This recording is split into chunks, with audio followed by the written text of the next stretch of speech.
देश की 40% संपत्ति केवल 1% लोगों के हाथ में है। क्या यही 1% लोग सरकार को भी नियंत्रित करते हैं?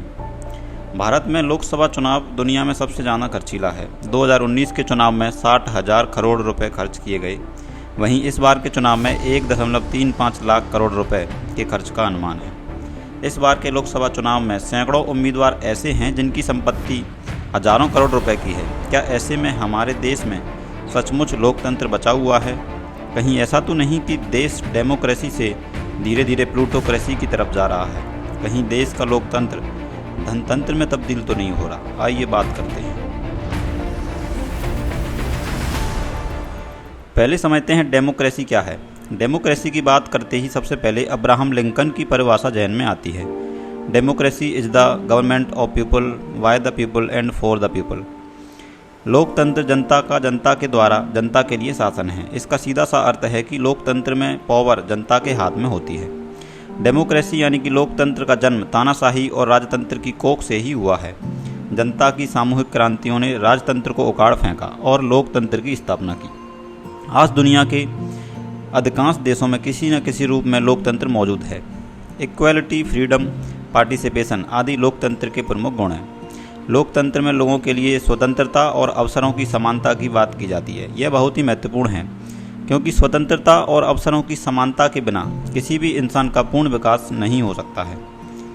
अकाउंटेबिलिटी भी लोकतंत्र का प्रमुख गुण है। एक लोकतांत्रिक सरकार अपने कार्यों के लिए जवाबदेह होती है। लोकतंत्र में अल्पसंख्यकों के अधिकारों की सुरक्षा की गारंटी होती है। इसके साथ ही स्वतंत्र और निष्पक्ष चुनाव भी लोकतंत्र की बहुत ही महत्वपूर्ण विशेषता है। लोकतंत्र ही शासन का ऐसा रूप है जो जनता के द्वारा सर्वाधिक पसंद किया जाता है। लेकिन हाल के वर्षों में लोकतंत्र पर एक बेहद गंभीर खतरा मंडरा रहा है। ऐसा प्रतीत होने लगा है कि लोकतंत्र अब सिर्फ किताबों में पढ़ने के लिए रह गया है। शासन की सारी शक्ति जनता के पास नहीं बल्कि चंद अमीर लोगों के हाथ में सिमटकर रह गई है। आइए अब समझते हैं प्लूटोक्रेसी क्या है। प्लूटोक्रेसी या धनतंत्र शासन का ऐसा रूप है जिसमें सरकार की शक्ति को बड़े बड़े अरबपति और धनवान लोग नियंत्रित करते हैं। सरकार के फैसले बड़े बड़े पूंजीपतियों और अमीरों से प्रभावित होते हैं। यह धनवान लोग अपनी संपत्ति के दम पर राजनीतिक शक्ति को नियंत्रित करते हैं। ऐसे में लोकतंत्र तो नाम मात्र का रह जाता है। देश के अमीर लोग ही सरकार को अपने हिसाब से चलाते हैं। इसीलिए प्लूटोक्रेसी लोकतांत्रिक मूल्यों को नुकसान पहुंचा सकती है। आइए समझते हैं कि क्या इंडिया में भी प्लूटोक्रेसी अपने पैर पसार रही है। हाल के वर्षों में देश में आर्थिक असमानता अपने चरम पर है। देश की 40% संपत्ति केवल 1% लोगों के हाथ में है और यह असमानता लगातार बढ़ रही है। यही 1% लोग सरकार को नियंत्रित करने की क्षमता रखते हैं। हाल ही में इलेक्टोरल बॉन्ड स्कीम खुलासे में हमने देखा कि कैसे कंपनियों ने 500 करोड़ रुपए के चंदे दिए हैं। सबसे ज़्यादा चंदा उसी राजनीतिक दल को मिला जिसकी सरकार है। क्या इसका सीधा मतलब यह नहीं है कि कंपनियां अपने फायदे के लिए सरकार से फेवर चाहती हैं? यही वजह है कि सरकार की नीतियां पूंजीपतियों के फेवर में बनती हैं और इसी वजह से अमीर लोग और अधिक अमीर होते जा रहे हैं तथा गरीब लोग और अधिक गरीब होते जा रहे हैं।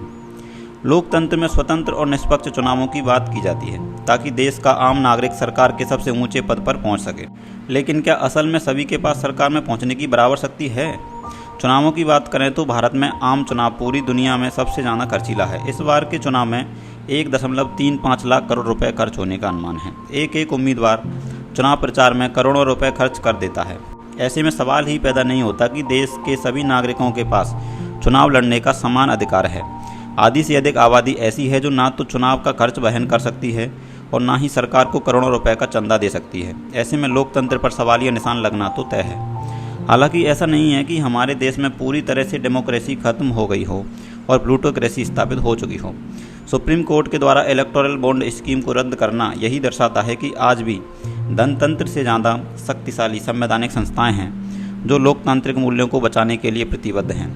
ADR जैसे गैर लाभकारी संगठन लगातार चुनाव सुधार के लिए प्रयासरत हैं, लेकिन इतना ही काफ़ी नहीं होगा। जनता को अपने लोकतांत्रिक मूल्यों के बारे में जागरूक रहना होगा और लोकतंत्र या धनतंत्र की लड़ाई में हमेशा लोकतंत्र के साथ खड़ा होना होगा।